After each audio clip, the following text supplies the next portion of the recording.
Hi, today, how are you doing today? Today is it's a good day. It's a chilly morning. You can just feel the coldness in the air. People haven't yet come to work, but I've been here for almost like 30 minutes right now. So I decided today, let me do a video on a tribute on a person. So I decided to do this tribute. I think it was yesterday when I decided to do this tribute. And before yesterday, I had also researched about this person and knew a little bit of this person and also knew him better because this person is basically a reggae artist who has been singing alongside Bob Marley and alongside Bunny Wailer. This person is known as Peter Tosh. Many people know him as Peter Tosh, and that's his name, Peter Tosh. And Peter Tosh was born in 19th October. 19th October is a special day because when you look the day which Peter Tosh and Malcolm X, and I don't know if you know Malcolm X. Malcolm X is that political figure who was around the time of Martin Luther King. Malcolm X and Peter Tosh birthday were all on the 19th, on the day of 19th. Malcolm X is 19th, I don't know it is May or July over there, while for Peter Tosh is 19th October. So they have a resemblance of 19th, their birthday date. And many people, when they compare Peter Tosh with Bob Marley, they say Bob Marley is the equivalent of Martin Luther King, while Peter Tosh is the equivalent of Malcolm X, because Peter Tosh had a fighting spirit which was seen also on Malcolm X. Malcolm X was like Peter Tosh. They all had fighting spirit, whereas Bob Marley and Martin Luther King they were the people who wanted to play it neutral. They didn't want to have that fighting spirit. So that's why people compare between Peter Tosh and Malcolm X because of that fighting spirit which they had. Peter Tosh, when you compare Peter Tosh with Bob Marley, also Bob Marley was a cool figure who used to sing songs like One Love, while Peter Tosh was a person who used to sing, and he was on the side of equal justice and peace. That was for Peter Tosh. Peter Tosh was always fighting for the people and fighting for justice and love. But Bob Marley, as you know, his songs are preaching about love and staying together and unity. But Peter Tosh says we have to fight for peace. We have to fight for us to have equal rights and justice. So there are two differences between Bob Marley and Peter Tosh. Although Bob Marley was a known figure more than Peter Tosh, Bob Marley was known because he was that neutral guy. People liked him because he was neutral. Even if you compare between Malcolm X and Martin Luther King, many people know Martin Luther King. Many people don't know Malcolm X. Although Malcolm X was very tough on his work, people acknowledge more on Martin Luther. That's the case of Bob Marley. Many people know Bob Marley because of his songs were sugarcoating, and they were just sugarcoating. He was smooth with his words. He used to talk about love, whereas Peter Tosh was very brutal in his preaching, and he used to preach against oppression and injustice, and no one was able to have the courage to talk about things like apartheid. Only Peter Tosh was brave enough or courageous enough to talk about these things. So Peter Tosh, when they started this band for the Wailers consisted of Bunny Wailer, Bob Marley, and Peter Tosh. There were three members who formed the Wailers, and these three members are the ones who later on broke and to become a single. Everyone went into a single. The story of being single I'll explain to you later, but before the Wailers was formed, there were those three people, and of the three people, Peter Tosh was the one who knew to play the reggae, the drums, and everything. So Peter Tosh is the one who taught Bob Marley and Bunny Wailer to play these songs and to play the reggae and to play the instruments. Peter Tosh was the one who taught them to do that. And later in the years around there, they used to remove songs which were replayed by other people. So they used to do a remake of that song. So one day they had an idea of doing their original song. So that's when they started doing the original songs. They started singing the original songs. And that's when their first hit came out, which was Simmer Down. Simmer Down is their first hit which came up, which made the band be known. And after that, the revolution of reggae started. They started singing something new about reggae. Now reggae is when it started to be cultivated. So the period where Bob Marley broke up with the group members is when they went to UK and they met a producer who was called he was called Blackwell. Blackwell was a producer who advocated for Bob Marley to become the leader singer for all of this group. But the other members said, no, how can a white person tell us this one should be the leader and where we have been working together all this time long? So that's when Baniwela decided to separate right now, and said he can't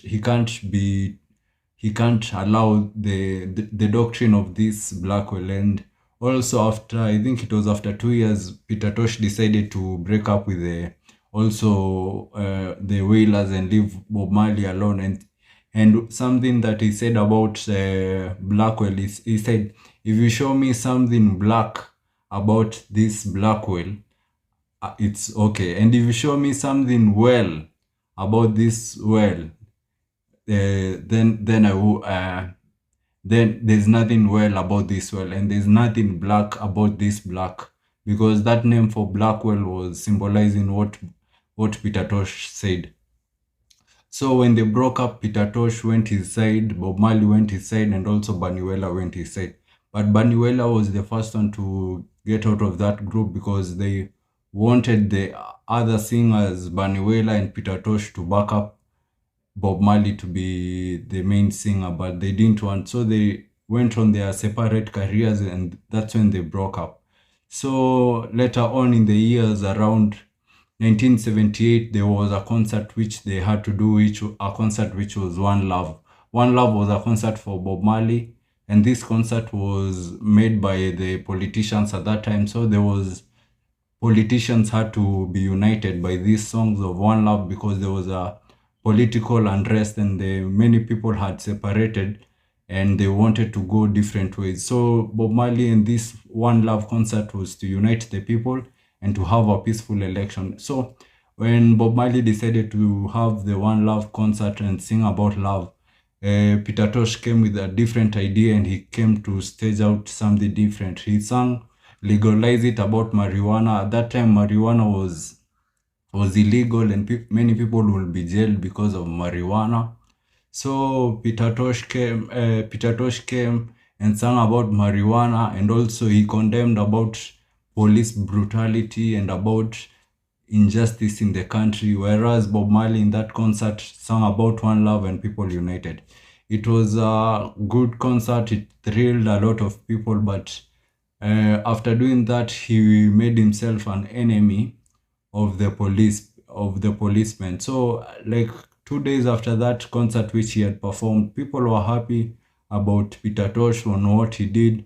But after 2 days after performing, police found Peter Tosh smoking some bang. So when they found him, they started beating him up. They beat him up.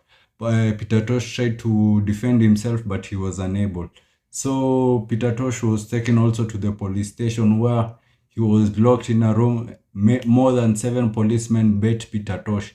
They beat Peter Tosh until the hair came out of his head. He had rastas at that time, but they pulled out the rastas out of his head.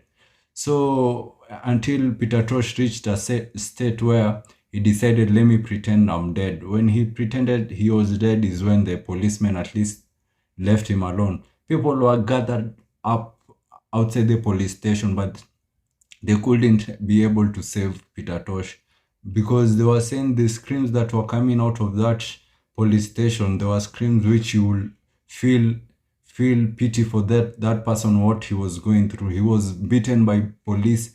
They brutally beaten him very bad, and many people could not speak up for this. But this was a revenge made by the police for what Peter Tosh had done and what Peter Tosh had advocated. So when he was in the police station, Bob Marley came and to see him.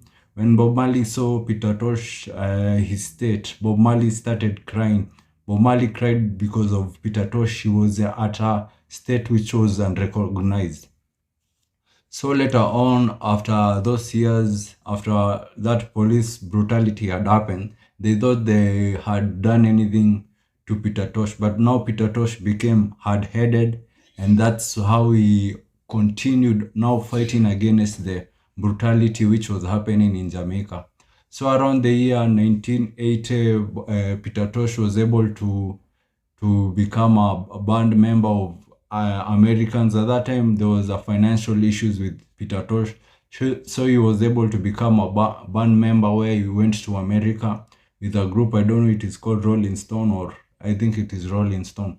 He went to America, did some concert with them. Then they broke up also with that band member, because many people say Peter Tosh was very hard-headed, and he was a deep Rastafarian person. Because and he people also say Peter Tosh was a funny person. There are other things which Peter Tosh will say, like he will call Queen Elizabeth Queen Elizabeth,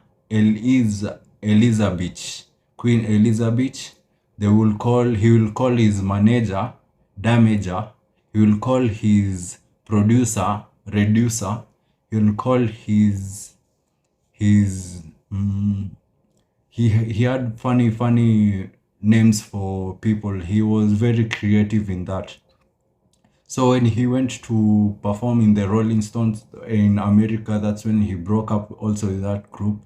So in 1981 he had to come. In 1980 he had to come back. Then in 1981 his friend, devastating news came up. His friend Bob Marley had died. So he was asked about the story of Bob Marley. He didn't say much about Bob Marley, although Bob Marley was his friend. But I think they were having some misunderstandings. So when Peter Tosh came out from America to Jamaica, that was around 1980, 1981. Bob Marley died. So after 4 years later, then Peter Tosh went to complete silence. He wasn't removing any songs. So around 1988, 1989, 1989, I'm not very sure, is when Peter Tosh started removing songs again. When he removed his song, at that time he removed very nice song which won the Grammys award, which has won now the Grammys award. Although his songs were not well known, but at least some type of his album was awarded the Grammy Award. So in that song he wrote about equal rights and justice. That was his last album which he had produced. So in that year, 1988, 89, there is when he unfortunately got assassinated. There were some members of his group which he was helping his friend. So his friend wanted more money. So there was a night this friend came to his house and demanded for money. And demanding for money, Peter Tosh didn't have any money. So he murdered Peter Tosh. This friend was telling that they came with two people. And at that time, Peter Tosh was with his wife and other people. So this person was demanding money from Peter Tosh. So Peter Tosh said he doesn't have money. So they wanted to chop off Peter Tosh's head. So Peter Tosh started fighting with him. They had a brawl where they had to shoot Peter Tosh. They shot him, and they also shot him in the head, and also they shot other people in the house. So that's how Peter Tosh died. Unfortunately, he died because of that. Many people say it was an assassination. Many people say it was just by mistake, a normal murder, which was which was unacceptable. So there are many stories, but when you remember the life of Peter Tosh, he has helped in the fight of this freedom and justice. And Peter Tosh was a person who was brave enough to speak for the people and to speak about what is happening and to the poor, because not so many people are able to do this. And if people are able to do this, they do it for their self-interest. But Peter Tosh didn't do for money or anything. He did it for what was the truth, and he stood up for the truth. So that is the story of Peter Tosh. I hope you like it. You liked it. So there's another story which I did about Bob Marley. You can also check that story of Bob Marley. So until I see you in the next episode, see you next.